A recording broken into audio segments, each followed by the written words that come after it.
오늘 이 본문의 말씀은 그리스도의 부활과 성도의 칭의와의 관계를 설명하고 있습니다. 우리는 예수 그리스도의 죽음을 통해서 진정 이 땅에서 값진 죽음이 무엇인가라는 것을 우리는 배워야 됩니다.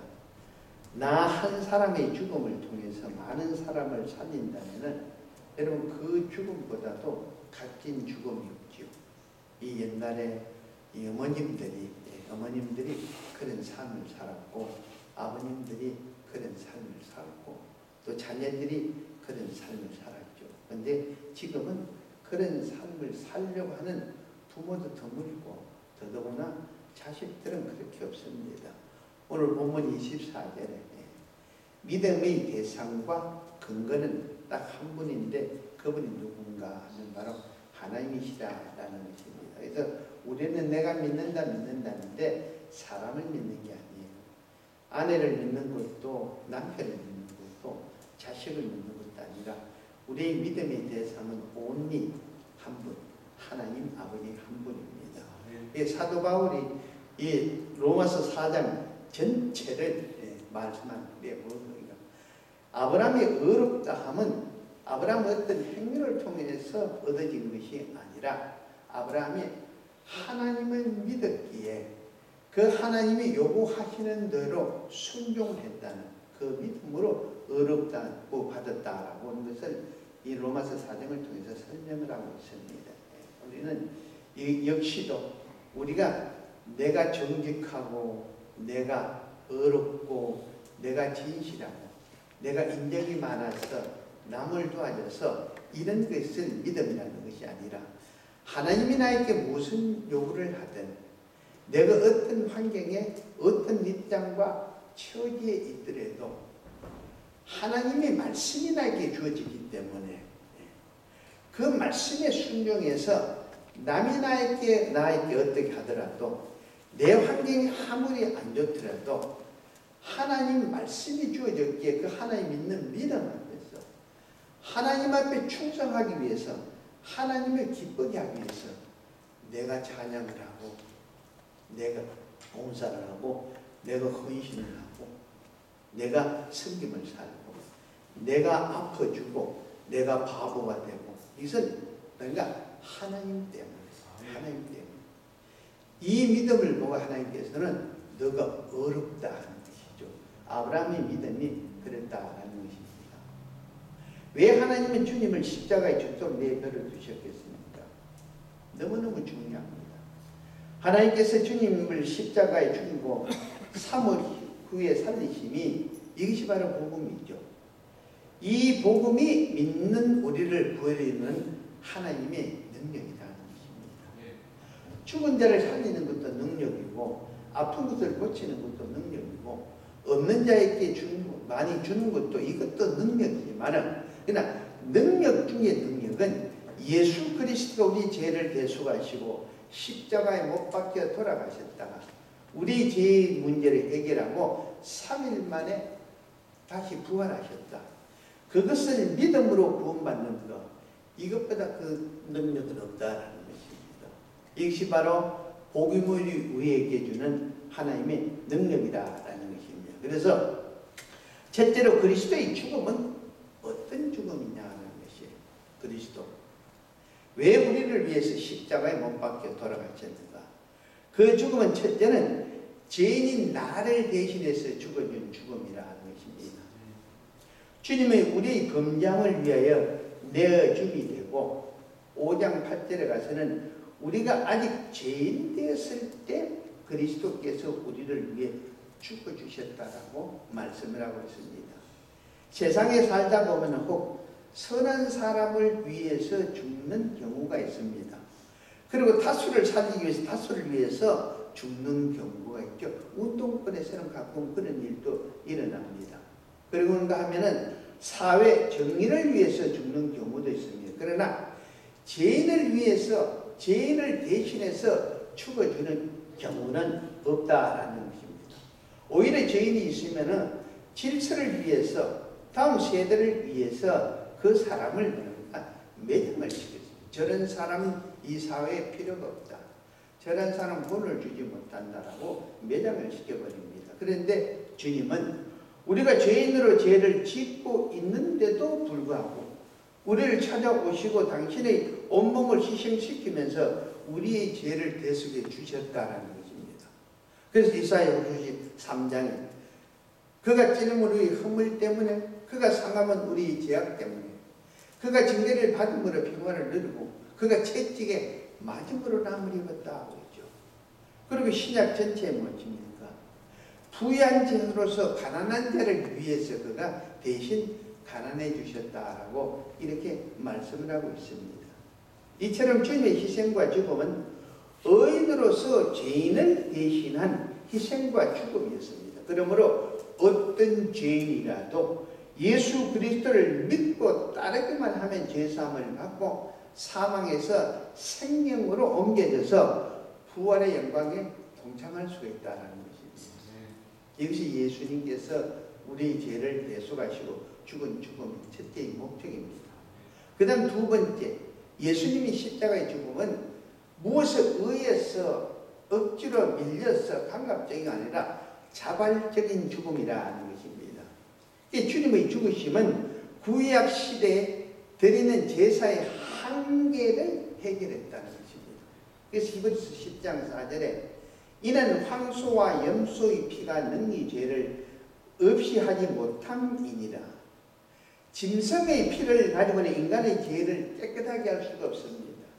내가 어떤 죄를 범하면 그 죄에 의해서 짐승을 하나 잡고 하나의 죄, 그것만 없어지고 100번 죄를 지으면 100마리가 죽어야 된다는 것입니다. 그러니까 짐승의 피로서는 우리 인간의 죄를 없이 하는 그 한계를 넘지를 못한다는 것입니다. 그래서 죄인 인간이면서 죄가 없으신 이가 오셔서 인간의 죄를 대속해서 죽어주셔야만 우리 인간의 죄의 문제가 해결이 됐습니다. 이 문제를 해결하는 데는 엄청난 고난과 고통이 따르는데도 불구하고 주님께서는 모든 것을 아시면서도 회피하지 않으시고 순종하심으로 하나님의 구속의 은총을, 은혜를 이루셨다라는 것입니다.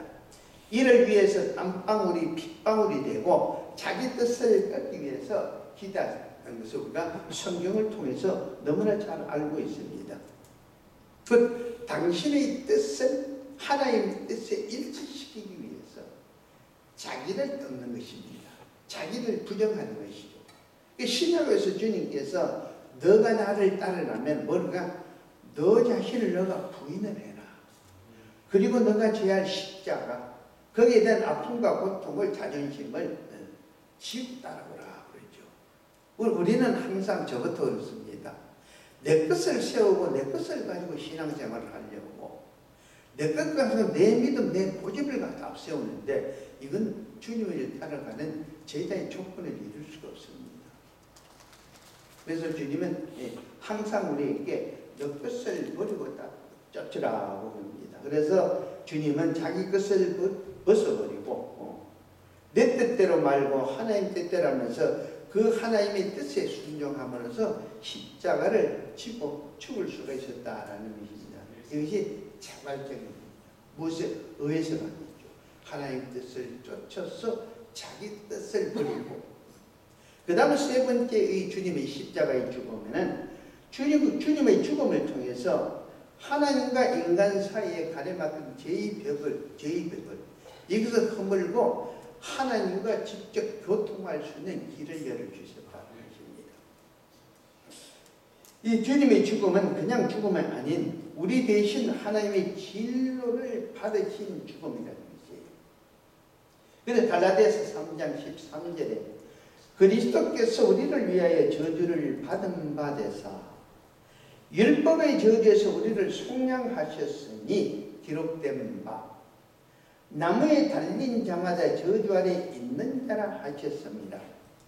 이처럼 주님은 죄인인 우리 죄를 대신해서 저주를 받으심으로 우리를 향한 하나님의 진노를 해결했다는 것입니다. 진노를. 이처럼 죄인인 우리를 대신에 죽으신 그 주님으로 우리도 너를 위해서, 저 사람 위해서 우리가 뭘 해줘야 되니까 대신 십자가의 사랑을 보여준다는 것이에요. 이것이 신앙인의 바른 자세의 삶입니다. 네가 잘났니 내가 잘났니, 너 것이 맞니 내 것이 맞니, 이게 따지는 것이 아니라 너를 위해서 내가 죽어주고, 그걸 통해서 뭐랍니까? 그 사람이 하나님과의 가로막혀 있던 담이 흐려지게 해준다라는 것입니다. 주님이 그것을 위해서 돌아가셨습니다. 여러분, 하나님과 인간관계, 인간과 인간관계가 화목해질 수 있었던 계기가 바로 주님이 우리를 위해서 죽어주십니다. 그래서 주님의 죽음은 죄인을 위한 대신 자발적인 죽음이요, 그리고 죄 문제를 해결하면서 하나님과 인간과의 관계, 인간과 인간과의 그 관계를 허물어 주셨다. 이것이 바로 십자가의 죽음의 뜻입니다. 그 다음 부활의 의미는 무엇이십니까? 부활의 의미는 첫째는 하나님께서 주님을, 주님의 대속의 죽임, 죄인인 나를 위해서 죽어진 그 죽음을 하나님이 허락해 주셨다는 뜻입니다. 주님이 부활하셨다는 것은. 그래서 두 가지 가격을, 주님은 두 가지 자격을 가지고 있는데, 그래서 첫째, 죄인인 나를 위해서 속죄 제물이 되어 주시고, 그리고 죄인인 나를 위해서 하나님 앞에 제단을 자는 대제사장 자격으로 부활하셨다라는 것입니다. 그래서 히브리서 7장 27절에 그는 저 대제사장들이 먼저 자기 죄를 위하고 다음에 백성을 위하여 날마다 제사 드리는 것과 같이 할 필요가 없으니 이는 그가 단번에 자기를 드려 이 모든 것을 이루었다라고 말씀하고 있습니다. 만약 주님께서 다시 살아나지 못하셨다면 주님은 헛된 제물이 되는 동시에 헛된 제사를 드림으로써 구속 사역은, 곧 하나님의 구속 사역은 뭡니까? 실패로 돌아갔다는 것입니다. 그러나 주님은 대제사장이 지성소에서 제물을 드리고 살아나온 것처럼 하나님께 온전한 제사를 드린 같이 주님이 부활하신 이 부활을 통해서 온 인류를 죄를 위해서 드린 제사가 하나님께 인정을 받았다는 확신을 준 것입니다. 주님의 부활을 통해서. 이것이 부활의 참 의미라는 것입니다. 그 다음 두 번째 부활의 이 의미는 부활자로서의 첫 열매라고 그러죠. 주님의 부활은 앞으로 믿음을 가진 사람이 하나같이 주님처럼 부활할 것이다. 하나님의 말씀에 순종해서 그 말씀을 쫓아갈 때, 그 말씀을 통해서 자기를 깨뜨릴 때, 이것은 주님과 함께 죽음이 되기에, 주님이 부활하신 그 부활을 통해서 내가 주님과 함께 죽었기 때문에 주님이 부활할 때 나도 부활한다, 이런 뜻이 있습니다. 여기에 부활의 의미가 있습니다. 그래서 고린도전서 15장 20절에 이제 그리스도께서 죽은 자 가운데서 다시 살아 잠자는 자들의 첫 열매가 되셨으니, 부활의 첫 열매로 영생의 소망을 우리에게 보여주는 것입니다. 너가 나를 믿고 나를 쫓아오면서 너를 부인하면서 너가 나와 함께 죽었다면, 나를 위해서 죽었다면 내가 부활한 그 부활을 통해서 너도 함께 부활한다. 왜? 나와 함께 죽었기 때문에, 나 때문에 죽었기 때문에. 여기에 부활의 의미가 있습니다. 두 번째.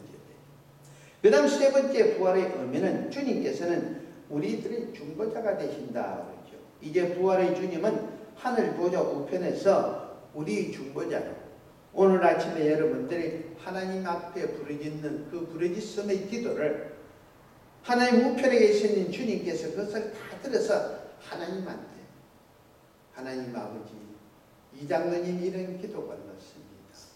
정집사님이 이런 기도가 넣습니다. 우리 방집사 부부가 이렇게 감사 기도를 드리네요. 우리 방집사님이 이렇게 소원을 하네요.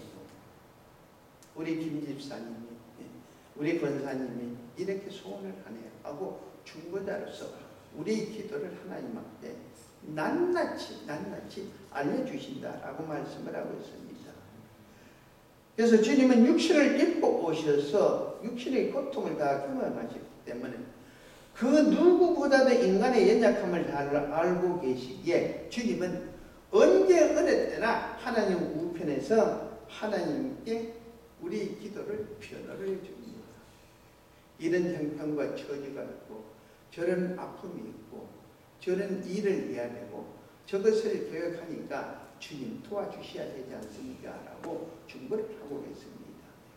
그래서 히브리서 7장 25절에 그러므로 자기를 힘입어 하나님께 나아가는 자들을 온전히 구원하실 수 있으니 이는 그가 항상 살아계셔서 그들을 위하여 간구하심이라 라고 말씀을 하고 있습니다. 그래서 여러분 주님이 항상 하나님의 우편에서 우리를 위해서 간구하시기에 사단이 아무리 하나님 앞에 이 장로는 잘못입니다. 최 목사 저거 성격 못됐습니다. 겉으로는 저래도 속으로는 별 소리를 다해도 송사를 할 수가 없다는 것입니다. 하나님이 들어주지 않습니다. 왜? 주님이 옆에서 우리를 대신해서 대변자로 계시기 때문에 쉽게 이야기합시다. 변호사로 계시기 때문에 여기에 여러분 우리 주님의 부활의 의미가 있어요. 그래서 로마서 8장 33절에 누가 능히 하나님의 택하신 자들을 송사리야 어렵다 하시니는 바로 하나님이시니 누가 우리 구원을 막을 수 있습니까? 이 세상에 우리 구원을 내 자신 체면부라는 이 인간이 내 구원을 막을 수 있는 사람은 우리 이장로도 우리 박집사도 정집사도 여러분들이 아니라 내가 나의 구원을 막지 않는 이상에는 그 누구도 세상에 내 구원을 막을 수 있는 사람이 없습니다. 여러분 누가 지옥에 보냅니까? 내가 나를 지옥에 보내고 내가 나를 믿음으로 천국 가는 것이지 여러분이 누구 탓할 거 없어요. 결국 내 믿음의 문제고 내 인간성의 문제고 내 자신의 문제고 내 욕심의 문제지 다른 문제가 아니라는 것입니다. 그래서 나 이외에는 그 누구도 나를 지옥에 보낼 수가 없습니다. 여러분 이 말씀을 꼭 기억하십시오. 시험이 누구 때문에 무엇 때문에 천만의 말씀 만만의 말씀 이 시험은 자기 때문에 드는 것이고 자기 성격 때문에 들고 자기 고집 때문에 드는 것이고 자기 중심적인 믿음 때문에 드는 것이지 결코 남 때문에 아닙니다. 주님이 의인으로서 죄인을 위해서 죽어주신 그 죽어주신 무엇입니까? 당신이 의인이지만 죄인을 위해서 죽어줘야만이 그 죽음을 통해서 죄인의 죄를 해결하시기 때문에 그게 십자가의 죽음이죠. 죽어주셨는데 죄 없는 분이 죄인을 위해서 죽으니까 하나님께서 그냥 둘 수가 없죠. 그래서 너 죄상 너가 죄인을 위해 죽은 그것을 하나님께서 그 피를 받았다 부활시켜 준 것이죠. 그 부활의 표정입니다. 그래서 여러분 우리는 내 십자가는 내가 질 때 내가 지는 그 십자가를 통해서 우리는 부활의 영광을 누릴 수가 있습니다. 우리 대부분의 교인들이 바라는 건 무엇입니까? 부활은 판다듯이 바라면서 죽기는 싫어하거든요. 이 부활은 죽고 난 후에 일어나는 사건입니다. 네. 그리스도를 위해서 여러분 그리스도를 위해서 죽고 난 후에 그리스도를 위해서 내가 십자가를 지고 난 후에 일어나는 사건이 부활이지 십자가도 안 지고 자기 할 것 다 하고 가고 싶은 걸 다 하고 할 소리 안 할 소리 다 해놓고는 부활하는 거예요. 웃긴다고 웃기. 그래서 여러분 우리가 무엇보다도 십자가 우리 주님의 그 십자가 죄인을 위해서 죽으셨고 자발적으로 죽으셨고 인간과 하나님 사이에 있는 그 죄를 허물기 위해 죽어주셨고 이 부활의 의미는 또 하나님께서 주님의 그 피를 받으셨다는 것이고 그리고 인간과 하나님과의 관계가 허물어졌다는 것이고 그리고 피의 그 제사를 드리는 그것이 예수 그리스도의 피에서 온전히 해결이 됐다라는 그런 것입니다. 그래서 우리는 언제 어느 때나 어떤 상황에서든 매일매일의 내 삶이 십자가의 삶이 되고 또 그 십자가의 삶이니까 부활은 뭐랍니까? 자동적으로 오게 되어 있다는 것을 따라오게 그런 삶을 살아가는 저가 되고 여러분의 시기를 예수 이름으로 축원합니다. 하나님 감사합니다. 2019년